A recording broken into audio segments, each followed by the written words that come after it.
आओ हम उस पर रसवाई की मौत का फतवा लगाएं। आज की पहली तिलावत हिकमत की किताब 2 बाब 12 17 से 20 आयत तक।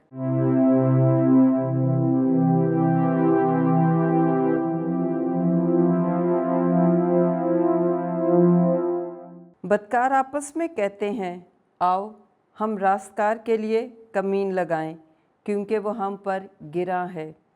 वो हमारे कामों का मुकाबला करता है और शरीयत के अदूल के लिए हमको सरनजिश करता है और हमारे चाल चलन के गुनाहों के बाबत हमें मलामत करता है।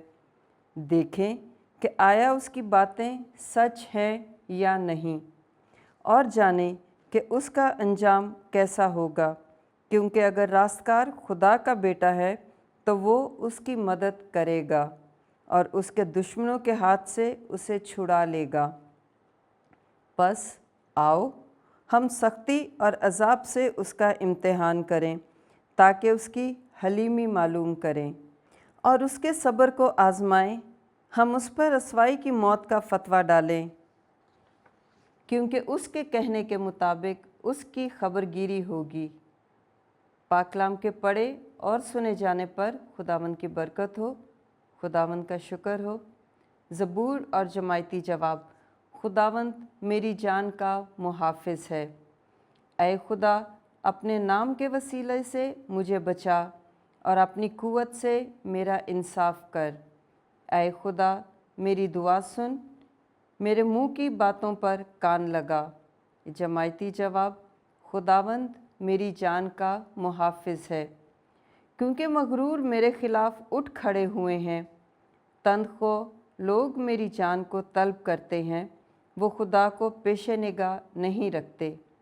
जमायती जवाब। खुदावंद मेरी जान का मुहाफ़िज़ है, लेकिन खुदावंद मेरा मददगार है। खुदावंद मेरी जान का मुहाफ़िज़ है, मैं खुश दिली से तेरे लिए कुर्बानियाँ गुज़रानूँगा।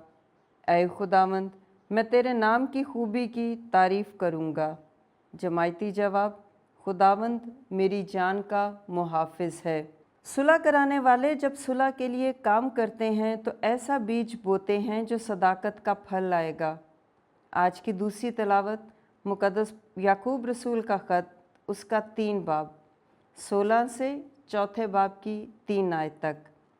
ऐ मेरे भाइयों, जहाँ हसद और तफ़रक़ा होता है वहाँ हंगामा और हर तरह का बुरा काम होता है, मगर जो हिकमत ऊपर से है वो अव्वल तो पाक है, फिर सुलह पसंद, हलीम, तरबियत पसीर, रहम और अच्छे फलों से लदी हुई है, ना तरफदार और रयाकार, और सुलह कराने वालों के लिए सदाकत का फल सुलह के साथ बोया जाता है। तुम में लड़ाइयाँ और झगड़े कहाँ से आ गए हैं? क्या यहाँ से नहीं, यानी तुम्हारी शहवतों से, जो तुम्हारे अज़ा में लड़ाई करती हैं? तुम ख्वाहिश करते हो और नहीं पाते, तुम कत्ल और हसद करते हो और कुछ हासिल नहीं कर सकते। तुम झगड़ते और लड़ते हो, मगर कुछ हाथ नहीं लगता, इसलिए कि तुम मांगते नहीं। तुम मांगते हो और नहीं पाते, क्योंकि तुम बुरे तौर से मांगते हो, ताकि अपनी बदख्वाहिशों में खर्च करो। पाकलाम के पढ़े और सुने जाने पर खुदावंद की बरकत हो, खुदावंद का शुक्र हो।